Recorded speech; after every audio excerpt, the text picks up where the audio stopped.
السلام عليكم ورحمه الله وبركاته. معاكم محمد منير من قناه كوره اونلاين.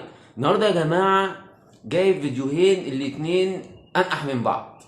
فيديو من داخل قناه نادي الزمالك كريم ابو حسين، راجل طالع لنا في المقدر الجديد، وفيديو مرتضى منصور هو برده مش سايب اي حد في حاله.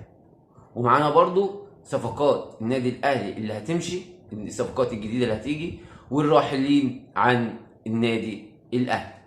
كل ده في كوره اونلاين. خليكم معانا ونروح نشوف الفيديوهين ونرجع نعقب تاني.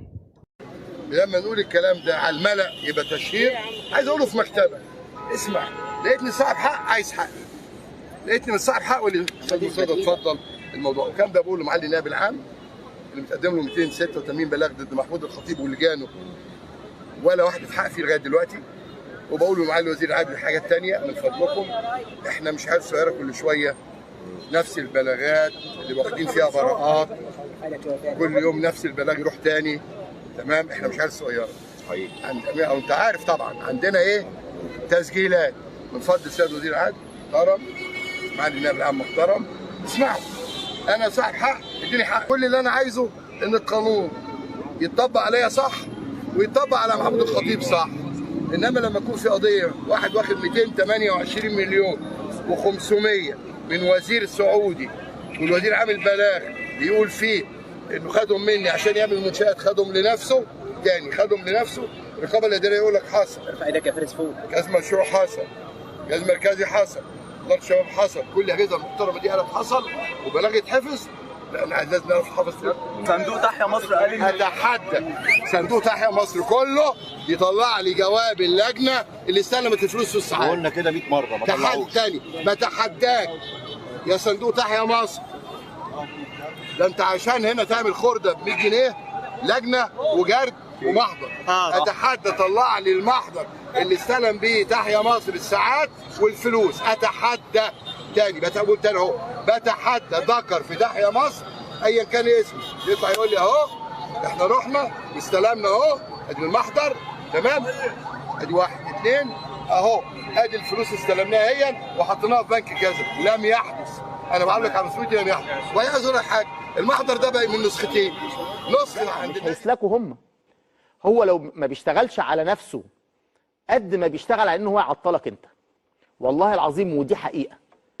انت اللي مشغول بينا، وانت اللي مشغول بنادي الزمالك وبكل حاجه مستقره في نادي الزمالك، دي بتعمل لك ارق وبتعمل لك قلق وبتهدد مكانك وبتهدد كرسيك، وانت عارف كده كويس. عشان كده انت بتسخر الملايين وبتسخر الاموال وبتسخر الكتايب وبتسخر السوشيال ميديا كلها عشان تشتغل على نادي الزمالك. هقول اطالب ان تشغل اغنيه معينه او ما تشغلش اغنيه معينه، مش هطالب باي حاجه في الدنيا غير اغنيه الشحروره رحمه الله عليها صباح، اغنيه ساعات ساعات. بدندن كده يعني بستكيف وانا بسمعها. الاغنيه دي لما بتشتغل بتضايق اصحابي معينين، الاغنيه دي لما بتشتغل في ناس بتشغلها وترقص عليها بتبقى فرحانه، بيعمل لهم والله العظيم بيعمل لهم قلق. انا عارف الناس دي كويس، انا اشتغلت مع الناس دي وعارف تفكير الناس دي كويس. طول ما انت مستقر، طول ما الناس دي في قيامه قايمه الناحيه الثانيه، صدقني انا والله العظيم احسن واحد يكلمك عنهم واحسن واحد عارف طريقه شغلهم للظلم. لما اجي اشكي من ظلمي ده حضرتك مش عايز نشكي.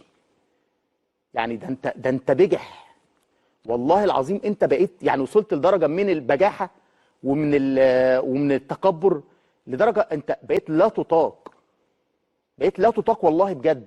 انت واعلامك ومسؤوليك ومجلس ادارتك حاجه غير طبيعيه. انت كمان يعني انا مظلوم والاسماعيلي مظلوم، ومش عايزنا حتى يعني عايزنا كمان سياسه تفويه يعني تكميم الافواه ده، ان احنا نشتغل عشان حضرتك تفضل اخطف واجري وانتش واجري وتبقى مبسوط وفرحان، واحنا نتظلم وما نقولش حتى ان احنا مظلومين. يا راجل ده خلي الناس حتى بدل ما يجي لهم امراض يا راجل خليهم ينفسوا. لكن انت ببجاحتك وببجاحه اعلامك وببجاحه لجانك مستكتر علينا، حتى على الناس، على نادي زي الاسماعيلي ولا نادي زي المصري ولا نادي زي الزمالك، ان هو يقول حتى ان انا مظلوم. يعني ايه البجاحه دي؟ والله العظيم دي بجاحه بجد. لو في لفظ يعني انا بحاول انتقي الالفاظ والله، بس هي ما فيش اكتر من كده. يعني ما فيش ليفل اقل من كده عشان اوصفك بيه. تخطف وتجري من الاسماعيلي ومش عايز الاسماعيليه ولا عايز محمد شيحه يتكلم. ليه؟ عشان ايه؟ عشان ايه؟ ليه يعني؟ في ايه؟ احنا في دوله محترمه. لا، طلع لكم الشوكه اللي تقف في ظهركم، وطلع لكم الناس اللي تعريكم وتظهر حقيقتكم. كون ان هي مش عاجباك وشأنك، اشرب من نهر النيل. نهر النيل اكبر نهر في العالم، روح اشرب منه.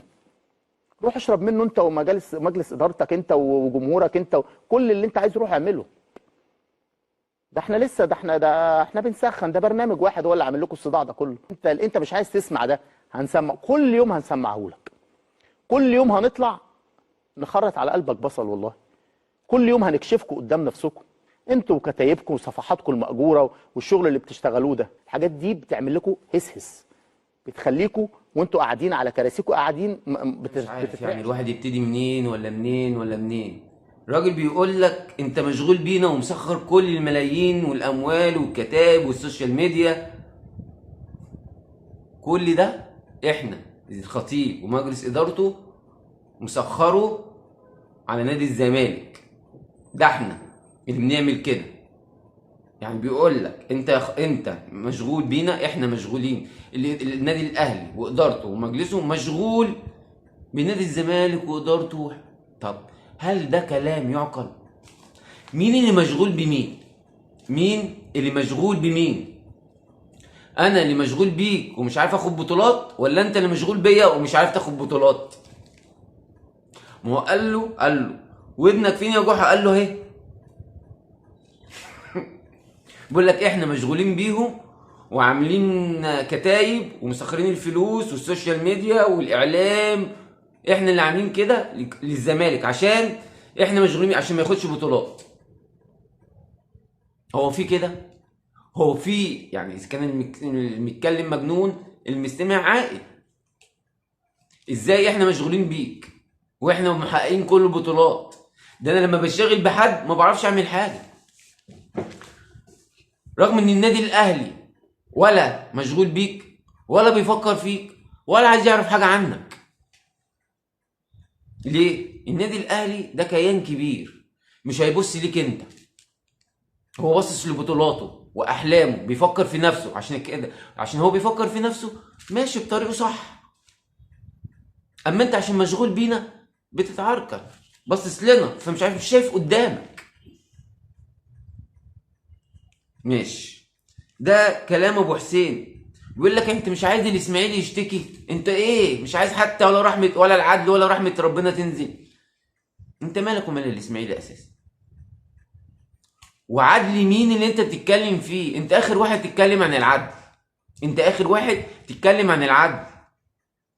العدل اللي انت بتتكلم فيه ده انت ما تعرفوش. انت واخد 2 دوري مفيش عدل فيهم، مفيش عدل فيهم. وعندي استعداد اجيب لك من الارشيف والمستندات وكل حاجه ان انت كسبت بالحكام. والاهلي كان بيتلغي له موتوش، كان بيتلغي له اجوان يقول لك الكوره ما اتحركتش، الكوره في نص الملعب ورامي ربيع لعبها ده السنه اللي فاتت، والكوره راحت جابت جون بعد كده.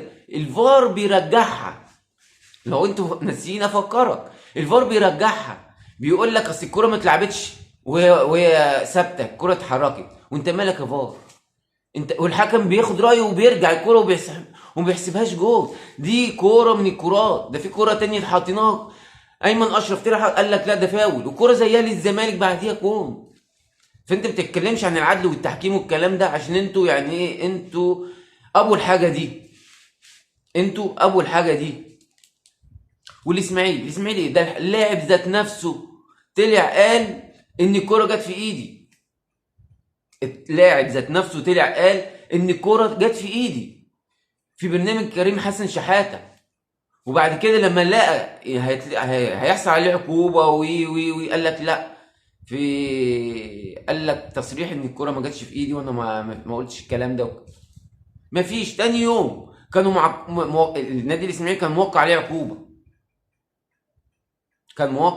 عقوبه بسبب التصريحات اللي هو عملها، بس هما جابوها له في حاجه تانية. فاهم ازاي؟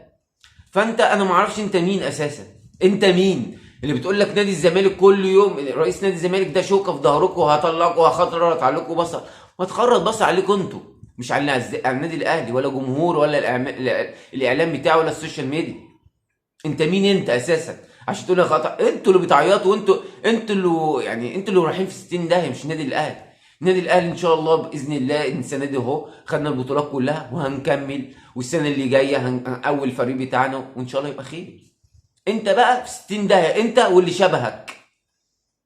ومرتضى منصور طالع تاني عمال يشتم تاني وعمال تحيا مصر تاني وكل ده تاني. ليه يعني؟ ما هو ده اخركم. ما هو ده بيقول لك احنا مشغولين بيهم، ده انت اللي مشغول بينا وبأعمالنا وبطولاتنا وكل حاجه. بتطلع تشكك في بطولاتنا وتشكك في انت. ومرتضى منصور اهو طالع تاني يتكلم علينا وعن النادي الاهلي وعن البطولات وعن تحيا مصر وعن الفلوس. هو ما فيش موضوع غير تحيا مصر. هو خلاص المواضيع خلصت يعني؟ بسبب تحيا مصر احنا بنكسب وبناخد بطولات يعني؟ ما انا مش فاهم. ده تعليقي على الفيديوهين، اللي هو الاولاني ده ابو حسن ولا ابو واحد، بس مش عايز يشتم عشان بس الالفاظ مش عشان خاطر هو، لا ده عشان خاطر اليوتيوب بس ما يشيلش الفيديو والحاجات دي.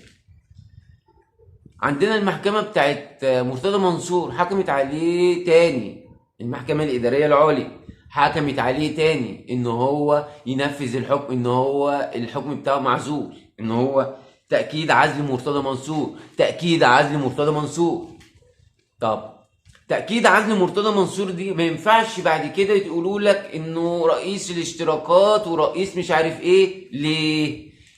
رفع عليه ممدوح عباس قضية انه ما ينفعش يمسك اي منصب وابنه موجود. ما ابنه موجود في الكورة، ابنه موجود في الكورة، في رئيس اللجنة بتاعت الكورة. ازاي انت رئيس لجنة الكورة ما ينفعش الاقارب يبقى شغالين في نادي واحد؟ فممدوح عباس رفع عليه قضية عشان خاطر ابنه موجود، عشان ابنه موجود ما ينفعش الاتنين يبقوا ماسكين مناصب. رئيس الاشتراكات اللي هم عاملينه ده وهو رئيس اللجنه بتاعت الكوره. عندك مصطفى فتحي في كلام الله اعلم، بس انا بجيب لك المواضيع اللي بتتفتح. الله اعلم مصطفى فتحي جاي الاهلي وفي كلام انه جاي الاهلي.